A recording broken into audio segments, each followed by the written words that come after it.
Growing up, it was just me and Mom. Dad left when I was really young, so he's just a faded memory. Mom worked really hard, juggling multiple jobs to keep us going and make sure I could do well in school. Because of her sacrifices, I got a scholarship that paid for college, so I didn't have to deal with the huge debt many people have these days. I studied business management, driven by a mix of ambition and fear of being as poor as we were when I was a kid. After graduating, I moved to the city. It was tough at first, living in a tiny apartment and eating cheap noodles more often than I'd like to admit. But I landed a job at a big company, starting as a junior and quickly moving up the ranks. A few years later, I wasn't just working there, I was running a whole department. It was more than a job to me, it was my domain. I made sure everyone on my team knew they were valued. During training sessions, I tell the newbies, lead with respect. Treat this job like you own it, and soon you'll be leading the team. The team was great, full of good people. When I got promoted to department head, we all went to a local bar to celebrate. It wasn't a fancy place, just a cozy spot with cold beer and lots of laughs. Here's to Maud, the boss lady. Simon, one of my oldest colleagues, raised his glass. Everyone joined in, clinking their glasses together. Thanks, guys. We're all in this together. Here's to kicking more ass and taking names, I shouted, and the team cheered back. That night, amidst all the celebration, I noticed a guy named Austin. He saw me looking and walked over with a confident grin. Couldn't help but notice the celebration. What's the occasion? He asked, leaning against the bar. Just a little career boost, I replied with a smile. I'm the new head of my department now, I said, trying not to sound too boastful. That's impressive. Must be a tough job, he replied, nodding appreciatively. I'm Austin, by the way. Maud. Nice to meet you, Austin. We started talking more seriously than I had planned. It turned out Austin was a financier and knew his way around numbers, just like I knew my way around project plans. Over the next 5 months, our casual dates turned into weekends together. Before long, I was spending more time at his place than my own.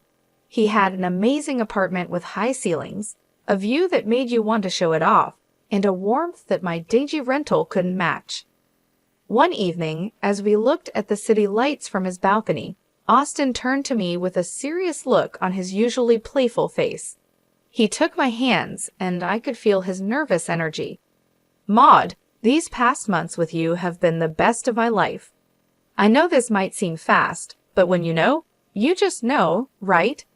He started, his voice a mix of certainty and hope.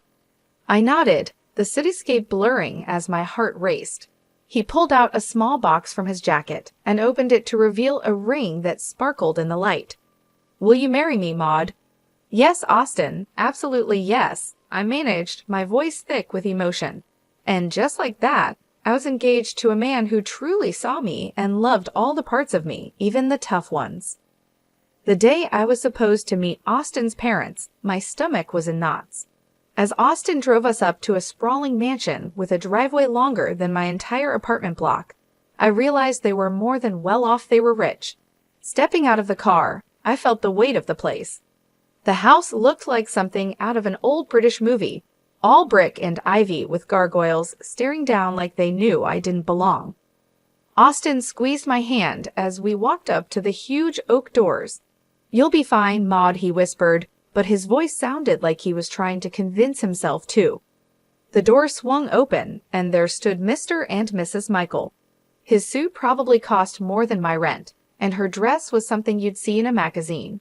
The foyer was massive, with a sparkling chandelier overhead. The walls were lined with portraits of stern-looking people with titles like Sir and Lady. Maud, lovely to finally meet you, Mrs. Michael said. I'm Maxine, and this is my wife, Sydney, Mr. Michael said, his voice smooth, but cool with a hint of a practiced English accent. Mrs. Michael gave me a smile that didn't reach her eyes. Pleased to meet you both. I managed, trying to keep my voice steady as we moved into the dining room. Austin whispered quick tips about which fork to use, but his words were a jumble in my head. Dinner was served, and it felt like sitting in a freezer. The air was so cold with judgment. Mr. Michael pointed to a portrait of a stern-looking man with a thick beard. "That's Sir Daniel Michael, a direct ancestor from Canada. He came over in the 1500s to establish our family here," he said proudly. "Really impressive," I said, trying to sound enthusiastic, but it was hard to eat when I felt like every move was being critiqued. I reached for what I thought was the salad fork, but the silence that followed told me I'd messed up. I glanced at Austin for help, but before he could whisper anything, Mrs. Michael's voice cut through. "Perhaps things are done differently where you come from, dear," she said, each word sharp and precise. "Sorry, still getting the hang of all this," I mumbled, my cheeks burning hot. Austin tried to smooth things over by jumping into a story about us, but his parents were more interested in watching me struggle with the dessert spoon next. I felt smaller with each course, their stares heavy on my shoulders. After the icy dinner, we all shuffled into the Michaels' expansive living room. The plush carpets and heavy curtains made the room feel even more suffocating than the dining hall. I sunk into one of the ornate chairs, feeling like I was an exhibit in a museum about commoners. Mrs. Michael, perched elegantly on the edge of her seat, leaned forward. "Maud, dear, tell us more about your family. Your upbringing must have been quite different from ours," she said. I hesitated, feeling Austin's tense gaze on me. "Well, it was mostly just me and my mom. My dad left when I was really young, and I don't remember him much. Mom did everything to raise me on her own. She's a nurse." The room fell silent. Mrs. Michael stood abruptly, her chair scraping against the wood floor like a scream. "This is unacceptable," she declared, her voice resonating with disgust. "We are descendants of an ancient English lineage. We have standards, traditions. I cannot and will not allow my only son to marry someone without pedigree or knowledge of her own lineage." Mr. Michael, who had been silently observing, finally spoke. His words were calculated, each one heavy with meaning. "It's essential for us that our family ties are strong and well documented. Maud, can you even name your great-grandparents?" I felt my face heat up with embarrassment. "I only know about my maternal grandparents," I confessed, my voice barely above a whisper. Mr. Michael rolled his eyes, showing his contempt. "This is exactly what we feared," he muttered under his breath. Austin finally intervened, his tone firm yet pleading. "Mom, Dad, please. Maud is kind, hardworking, and she loves me. Isn't that what should matter?" His mother's gaze was steely. "Respect and adherence to our family standards are what matter, John. If Maud is to join this family, she must learn our ways. She needs to respect where she is coming from, even if it is nowhere significant." Their words stung, cutting through the warm feelings from earlier in the evening. But Austin was looking at me, his eyes begging me to just go along with it. I nodded reluctantly, agreeing to their terms. "Fine," I said, trying to keep my voice steady. "I'll learn about your family and your traditions." Mrs. Michael seemed somewhat pleased by my concession. "Good. You'll start by familiarizing yourself with our family tree and understanding who each person in those portraits is. It's not just about names, Maud. It's about respect for our lineage." As they continued talking about their expectations, I felt a part of me shrivel up. The evening had turned from a simple meet and greet into a trial by fire. I had agreed to their demands, yes, but at what cost? As the room filled with discussions of ancestors and noble deeds, I couldn't help but feel alienated from these people and, oddly enough, from the parts of Austin that were tied so tightly to them. The weeks following that stiff dinner were a whirlwind. I barely had time to catch my breath between working my day job and attending the slew of etiquette and style courses that Mr. and Mrs. Michael insisted I take. My day started with the buzz of an alarm before sunrise, and ended long after the sun had set, leaving me feeling like a zombie. Elbows off the table, Maud, the etiquette instructor gently chided during one of our sessions. And remember, the soup spoon moves away from you when you scoop. I nodded, attempting to mirror her movements, but my mind was on a million other things like the mountain of work waiting for me back at the office and the never-ending wedding plans. "You're doing well," she reassured me, her voice soothing. "These things take time to become second nature." I gave her a weak smile. "Thanks, it's just a lot, you know." As if on cue, my phone rang.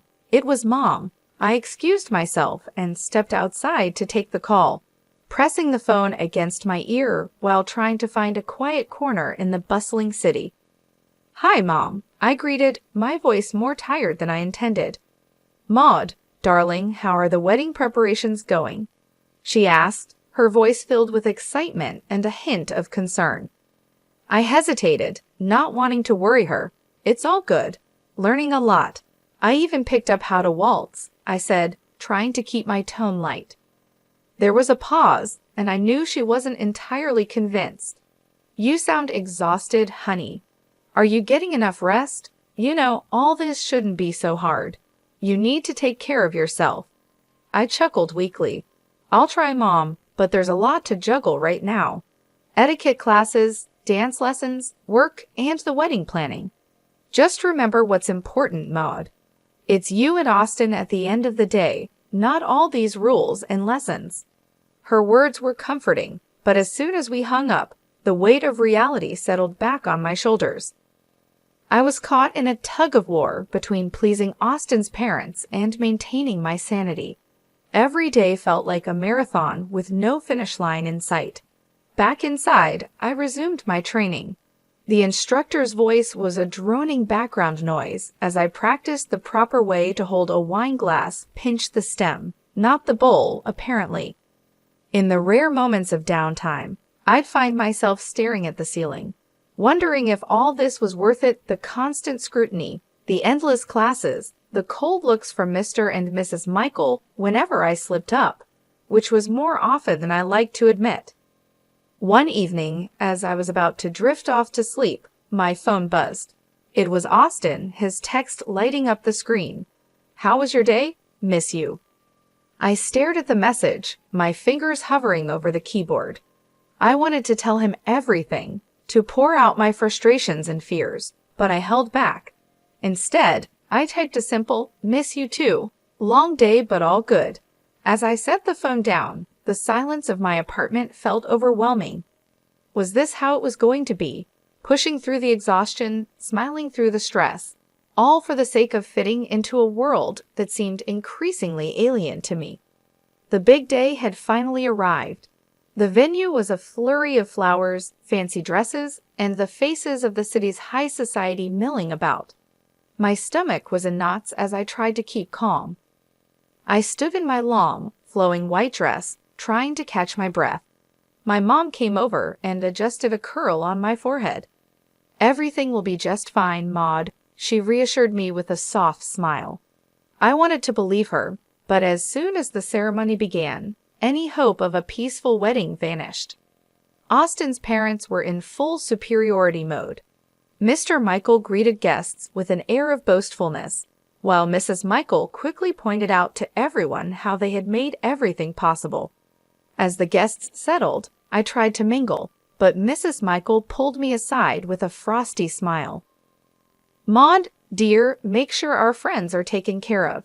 Fetch some drinks. There's a good girl," she instructed, gesturing towards a group of elderly gentlemen loudly discussing politics. But I started, only to be cut off by her sharp glance. "No buts. You're practically family now. Show some initiative," she snapped.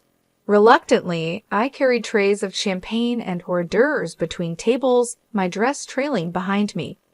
The weight of the fabric and the task made me feel more like a servant than a bride. I caught glimpses of Austin laughing and chatting, oblivious to my plight. As I passed another round of drinks, I overheard Mrs. Michael's voice rise above the chatter. "Maud will be serving us tonight. It's good practice for her, don't you think?" Her tone was condescending, her eyes scanning the crowd for approval. That was the last straw. I approached her, my hands shaking slightly but my voice firm. "I am not a waitress at my own wedding. There are staff here who are supposed to do this." Mrs. Michael stood up, her expression one of mock surprise. "You should be grateful we allowed such a simple girl into our family. Remember your place, Maud," she hissed, her words like daggers. I felt a flush of anger rise to my cheeks. "This is my wedding, not a performance for your friends," I retorted, my voice louder than intended. The room fell silent, all eyes on us. Austin, catching the tail end of our exchange, stumbled over, a glass of champagne in hand. "What's going on here?" He slurred slightly, his eyes not fully focusing. "Your mother is treating me like a servant at our wedding, Austin. This isn't what today is supposed to be about," I said, frustration boiling over. Austin looked between me and his mother, his expression clouding. "Maud, why are you making a scene? Just do what my mom asks. It's not a big deal." "Not a big deal, Austin. This is our day, and your mom is ruining it," I shot back, disbelief and hurt swirling together. He took a long sip of his champagne before speaking. "Look, Maud, you should be happy. I even chose you. There were plenty of girls better than you, prettier, richer.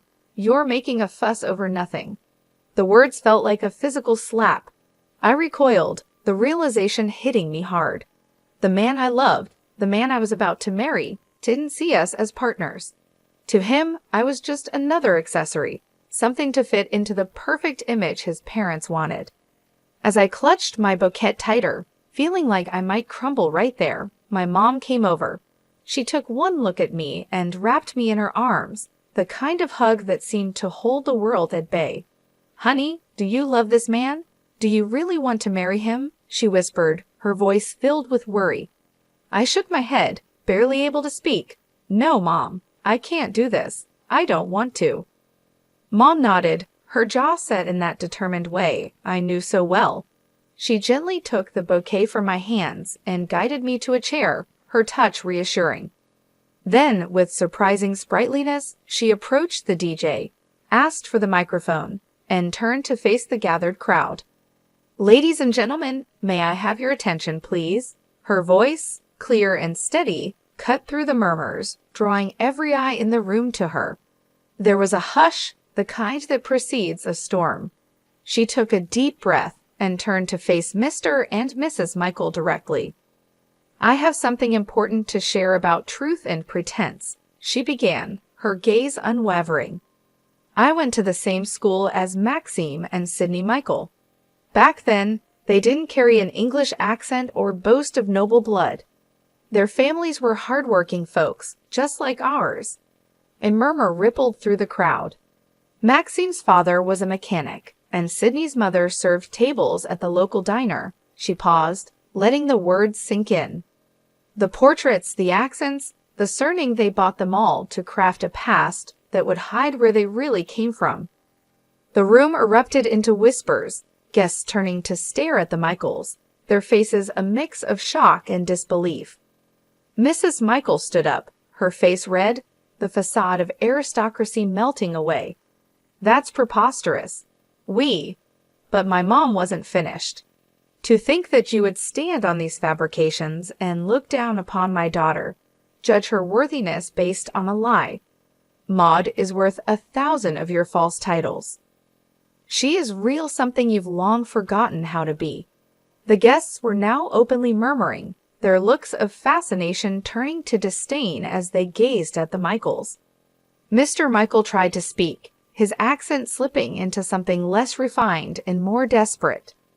"We did what we thought was best." "For whom?" My mom cut him off, her voice fierce. "For your son? For society? Or just for your own shallow pride?" The confrontation had drawn everyone's attention, and now the room was buzzing, the atmosphere charged with tension and revelations. The Michaels seemed to shrink, their grandeur dissolving into the air, leaving nothing but the stark, plain truth of their origins. Austin's face twisted with a mix of shock and anger. He stormed up to me, his voice barely a hiss as he leaned close. "You've ruined everything, Maud. You've disgraced my family, and now you're questioning if I want to marry you after this spectacle." His words stung, but before I could respond, he grabbed my arm, pulling me slightly closer. "I'll teach you how to be a good wife, one who knows her place and obeys." His threat hung in the air, heavy and chilling.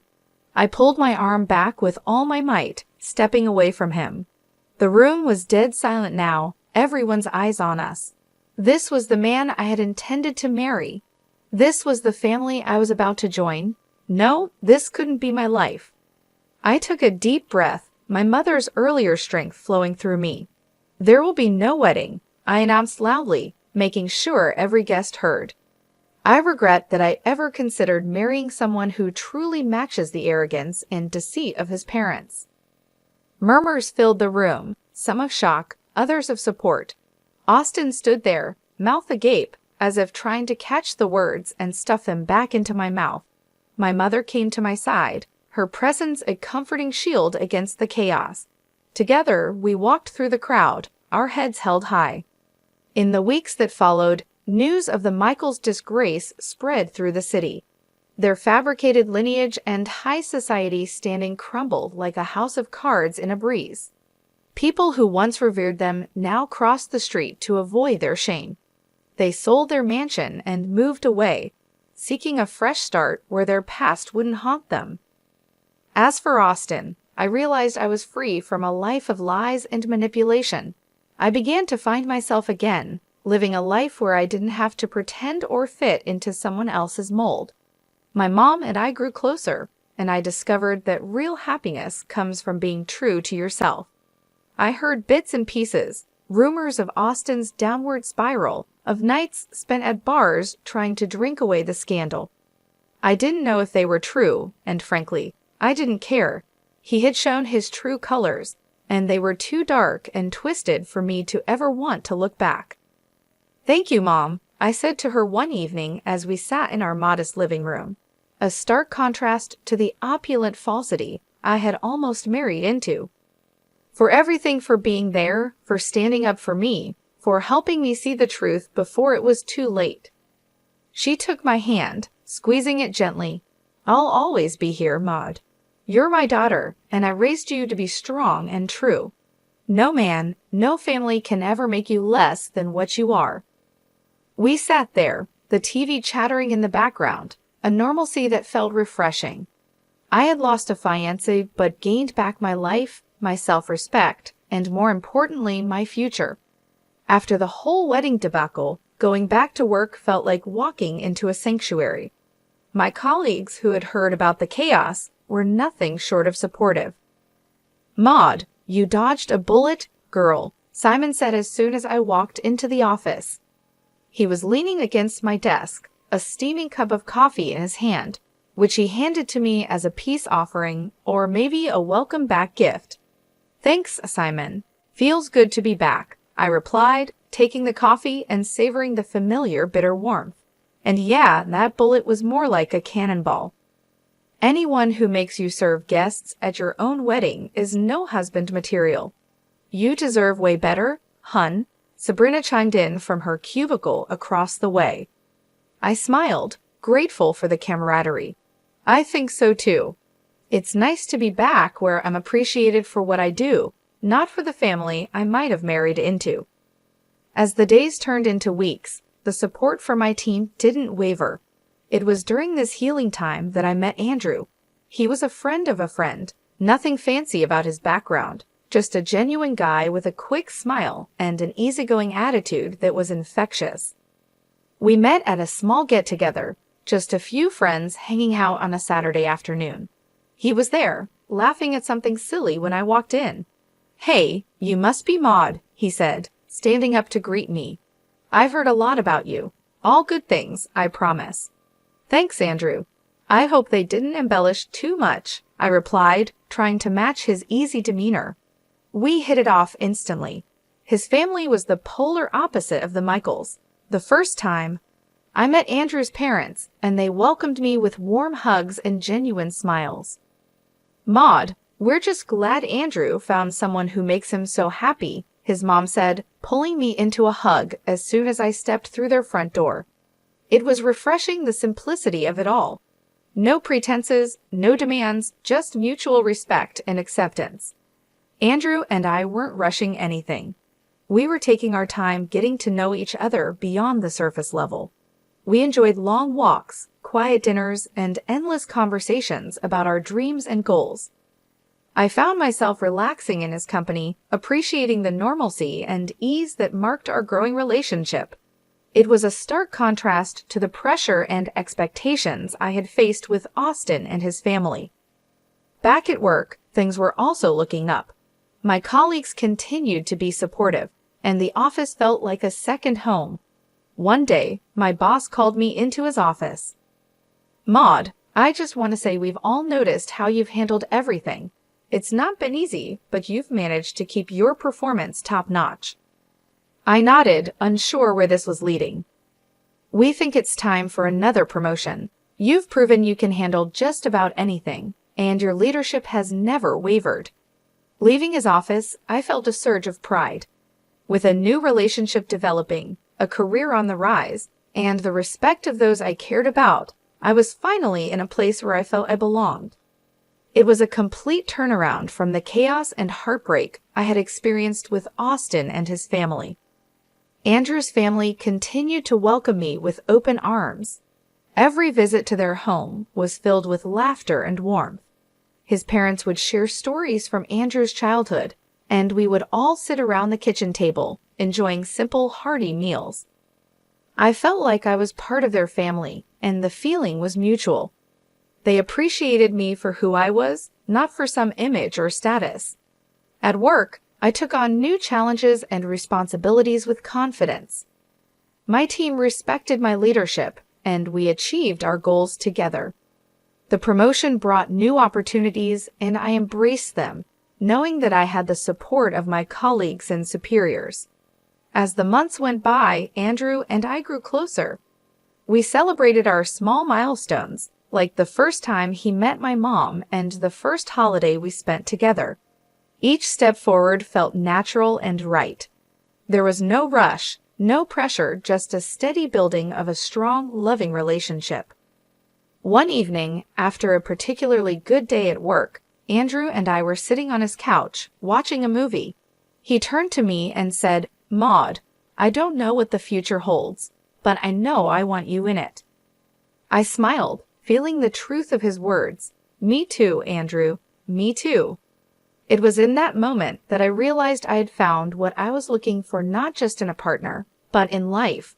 I had a loving relationship, a fulfilling career, and the support of people who truly cared about me. I had found my place, and it felt like home.